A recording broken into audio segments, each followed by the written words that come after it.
Oops. I just pulled my webcam down. Does it still work? Just a second. Yeah, it still works. What up?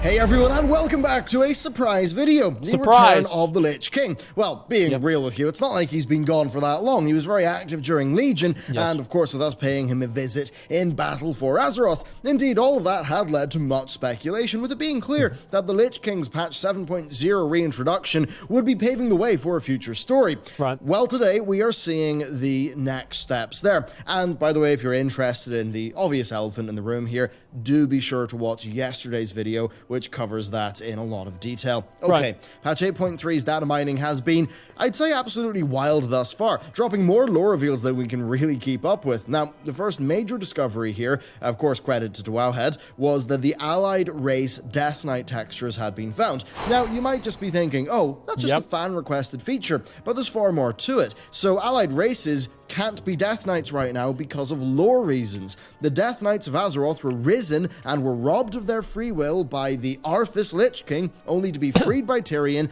then, of course, that sparking off an alliance between the Ebon Blade and the Argent Dawn. But I don't think that the lore is why Blizzard hasn't made the allied races Death Knights. I think that it's simply because they don't want to deal with it. I really don't think the lore is the limiting factor here. Now, maybe I'm wrong, but that's my opinion. past that, though, people aren't making Death Knights in the current day. Well, you know, bar the Four Horsemen in Legion. Now, that's why, say, the Pandaren couldn't be Death Knights. So, for there to be an allied race Death Knight, that means that somebody's got to be creating them. Who? Well, I think it's rather clear, the Lich King. Why do I say that? Well, because Wowhead also found an encrypted Lich King sound file. Now, here's the deal. Blizz only encrypt important stuff, like the 8.2.5 cinematics or, say, promotional mounts. So that means that for them to encrypt this shows that it's a pretty darn major reveal, one that maybe if we got it now would color our perception of the future. Indeed, if it's tied into, say, a BlizzCon announcement, then getting an early glimpse would steal their thunder. And this absolutely is a major concern for Blizz across the board. Patch 8.3 will release after BlizzCon, but it will be in testing before BlizzCon. And of course, BlizzCon will be an expansion announcement, so it's a tricky position for them to be in. Now, more on that sound file in a bit, but the first thing I'd like to talk about is, well, this. Death Knight, Lightforged Draenei. That's a bit wild.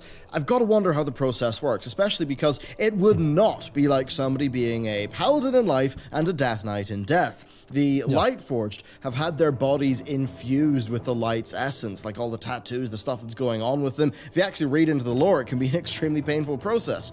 Now, what does that make me think of? Who does it make me think of? Well, obviously, Kalia Menethil, our new light-created undead who will likely still be pretty forsaken. weird, man. Of course, who's Kalia's brother, Arthas. So I've got to wonder if Blizzard are going to acknowledge that becoming a Death Knight for a Lightforged would be a really hardcore experience. Now, this is not all in terms of Lich King references. So we've got Talia, right? She was a new character introduced in Legion. She is the daughter of Bolvar. She's actually aware of her parentage, but she's not ultimately aware of Bolvar's fate. Now, is this gonna be like a fucking Darth Vader situation where, you know, Bolvar is like, I'm your father, and she's like, no! He's like, that's right, and I'm the Lich King too. I could just only imagine this is what's gonna happen, man. And I guess it's like, okay, yeah, whatever, that's fine. But at the same time, I'd kind of like to see, I'd kind of like to see something a little bit more unique. But yeah, I feel like that'd be kind of like an awkward thing, like, hi, Dad. And it's the Lich King, you know, like, I don't know, I was thinking it'd be funny. Hopefully Blizzard does it the right way. Keeping like it a secret from her. After all, Bolvar did command everybody to say that the Lich King had died and that Bolvar had died with him. Now, as much as we're going to be taking that literally, they made the statue I to think tell it is everybody also that. worth breaking up the double meaning there. I'm fairly sure that, well, Bolvar, as we knew him, is dead.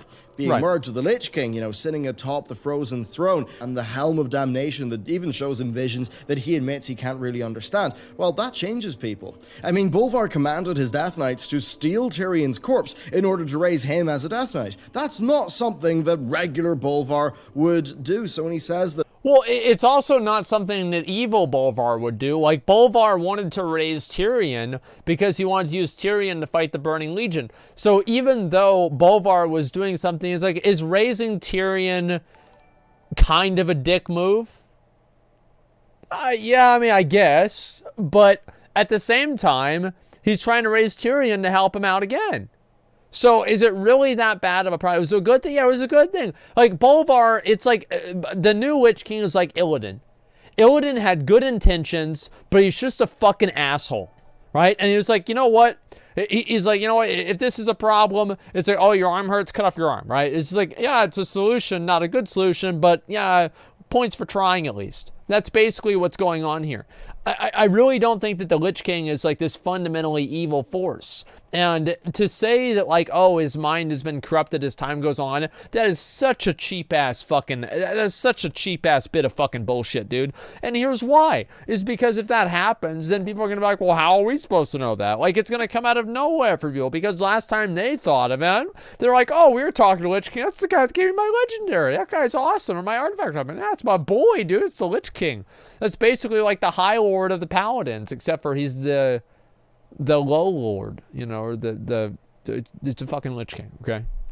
That Bolvar Fordragon died with him, well, I think there's a good degree of truth there. Now, going back to 8.3, at a point after the conclusion of the Nyalotha events, Jaina and Anduin are talking about the future and their desire to bring justice to Sylvanas. However, Anduin notices a messenger from Kulturas, and he proceeds to ask Jaina about it. So, Jaina reveals there was a letter from a certain eager cadet asking to see Stormwind and learn more of her father. So, it's obviously Talia. Yeah. Now, Anduin says that, just to tell her that it's not a good time for visitors. That's kind of interesting, because Jaina actually thinks that she should hear the truth, but then Anduin reminds her of the secret that they swore to keep. Still, Jaina does respect his authority and says that it is Anduin's call. Now, this is very interesting. Clearly, Anduin is kicking the can down the road here, because earlier in BFA, he actually told her that when time permits, she could come to Stormwind and that he would share stories about He's gonna fuck the shit out of her. Like, that's what's gonna happen.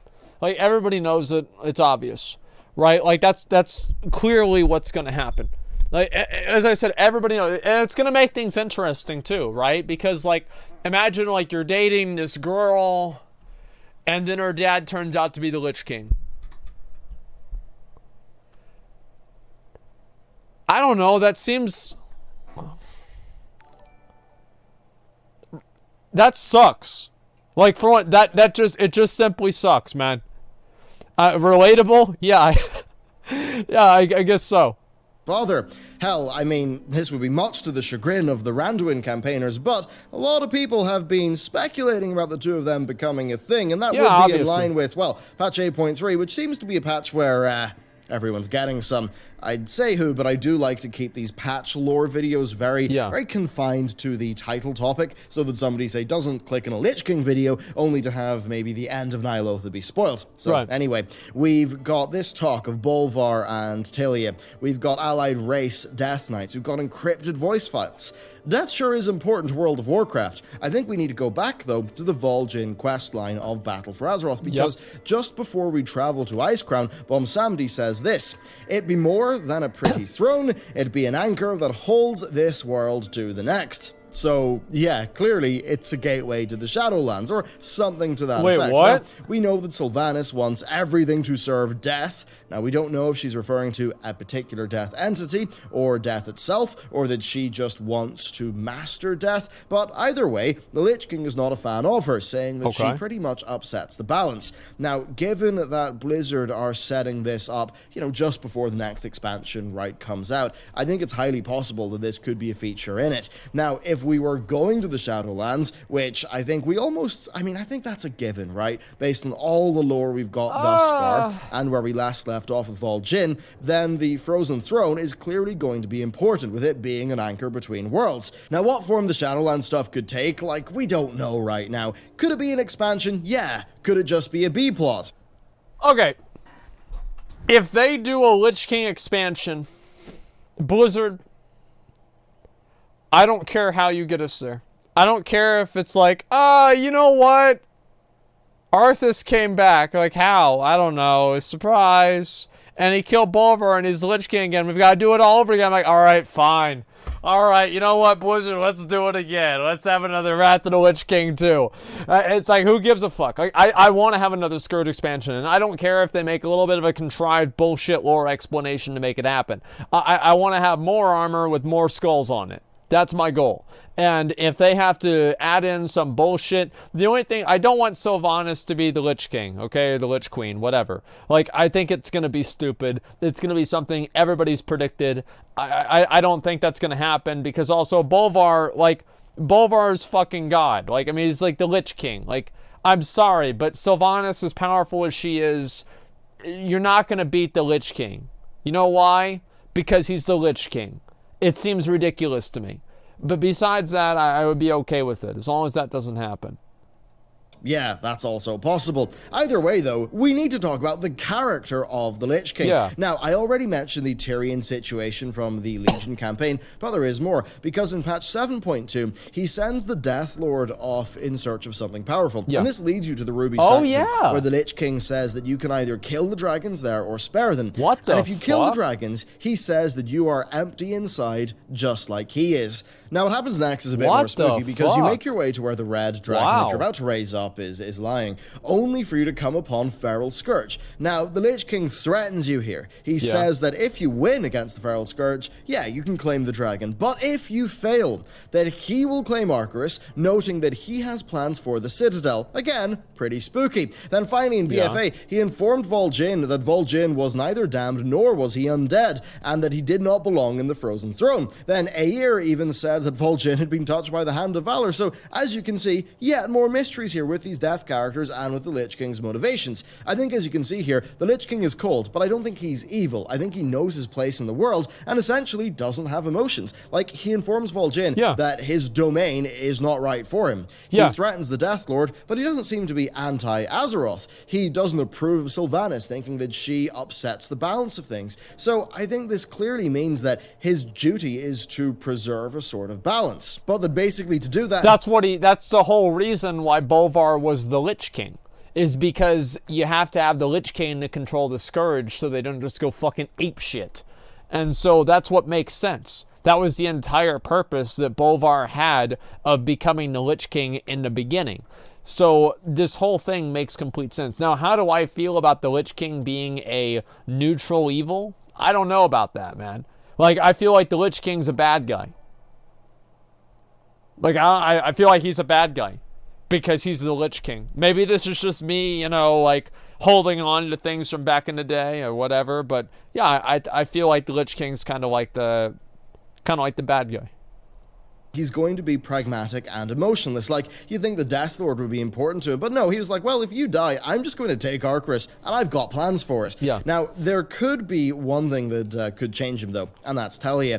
Now, the reason why here is that this could be playing into an aspect of Arthas that we didn't see, even though so many characters wanted it to happen. Yeah. They wanted a bit of the old Arthas to break through and fight back, and we sort of saw that happen after his defeat. Now, in this case, I would wonder if her journeying to the Frozen Throne and confronting her father would change him. You know, if that happens, I think his reaction would really define the lore, because it could go really badly, right? She could get killed, raised up as a Death Knight, something like that. It could, though, go well. It could warm the heart of the Lich King, maybe to the degree where it would increase the influence that Bolvar's old personality and attachments actually have on the new Lich King persona. Now, do remember here that Arthas merged with the Lich King in year 22 and emerged in year 27. That was a 5-year melt. Bolvar took up the crown during year 27. We currently believe that Legion ended on year 33, so... I don't even know if they have a timeline for this game at all. I have no fucking idea how any of this is supposed to work. Like, that is just so beyond me. Probably BFA's year 34. And then around year 33, we saw Bolvar Lich King, like, be a lot more active in the story. Technically, though, he's 2 years late when it comes to actually standing up off his throne and doing things. So, could all this tie into an expansion? Well, I think that Vol'jin is going to be a Zeratul-like character if you're a StarCraft fan. You know, when we last left him, he was beginning a quest for knowledge into the Shadowlands with the goal of working out who had interfered with his soul and who had influenced him to name Sylvanas as the War Chief. So, he's likely going to spark off being the harbinger of something, right? He's going to have major lore drops for him. He'll probably be the herald of an upcoming crisis, likely one to do with the Shadowlands. We'll probably then see Blizzard cash in on the current hunt for Sylvanas, and then with, you know, just all that we've established so far with the Shadowlands, which I've talked about in other videos. So, is this the next expansion? To be honest with you, I've got no idea, right? It certainly could be, right? It would not be surprising given how much Blizzard have teased during BFA, how heavily they've teased it. I think we'd likely see the Lich King be an allied character in that he, you know, he's going to want the best for Azeroth, I think, but he's going to be inherently untrustworthy to us because, you know, he won't really be at his core emotionally driven. He's not... I don't think that the Lich King should be on our side because he's the Lich King. That's my opinion. I don't like it. I think it's stupid. I can agree with Sargeras being allied with us because I just feel like that makes a little bit more sense with like destroying all the planets and everything and like his purpose. But the Lich King, like, fuck that, man. Fuck that, man. It's Arthas, not Bolvar. It's not Arthas or Bolvar. It's the fucking Lich King. You know what? He's got the fucking helmet on. He's the Lich King, dude. He's not Bolvar. If he was Bolvar, they'd say Bolvar. They'd say call him the Lich King because he's the Lich King. Fuck, man. Like, equal with Sargeras? No, Sargeras is different. But, like, what I mean is that, like, they're going to break Sargeras out of jail with Illidan and a couple of expansions to have us fight the Void Lords, right? Everybody knows this? Like, this isn't a surprise to anyone, right? I mean, everybody just kind of knows this is going to happen. Okay, yeah, I thought so. Going to respect things like life as much, I suspect. I think Talia will be a major character, Vol'jin will be a major character, and the various related Shadowlands entities will also be major characters. That's the like of Aegir, Bomsamdi, maybe even Odin, probably like Muzala, maybe even Hakar.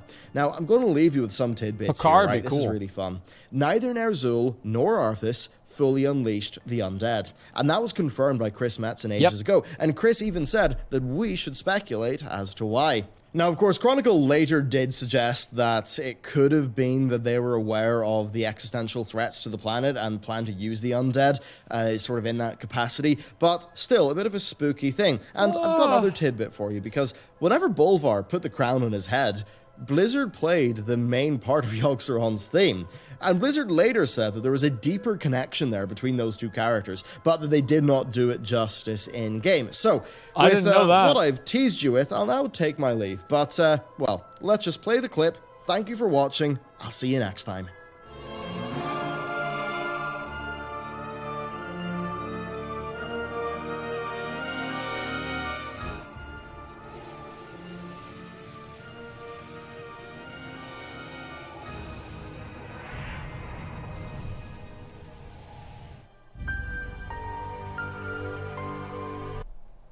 Okay.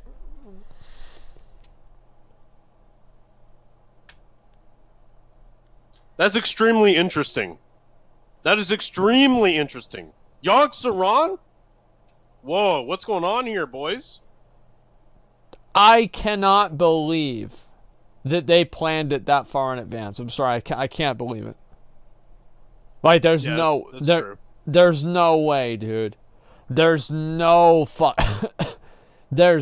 fucking way. What if they did? I mean, they do call their studio or whatever they do when they come up with this shit. Remember, they call it their dojo. And they don't allow outside influences in their dojo. No negativity. It could very well have happened.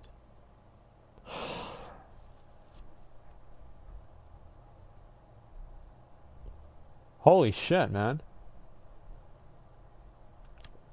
Wow. The more the more the expansion is death themed, the better. I absolutely love it. I hope we get necromancers and so many bony and wrath themed armor sets and weapons, because that shit is the best. Yo, true, dude, big true. Very linked in Yogg-Saron and Yogg. Actual Icecrown Citadel was literally built out of Yogg-Saron's blood, Serenite. I guess that does make sense too. Wow. Okay. I need my comment and I want it now. Okay, that's great. I feel sorry for the guy who dates Talia 4 Dragon, Lich King. Yeah, it's about right. Fuck, man. So are we getting a Lich King expansion?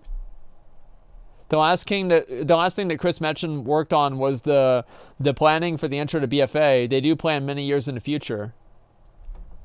Yeah, but like, I don't know, man. Like, that's like the Lich King. What the fuck? Warlocks are literally necromancers? No, they're not. Warlocks are not necromancers. Warlocks summon demons, necromancers raise undead. They're two different things. Nixium video? Okay, just a minute. I'm gonna watch that and then I want to go...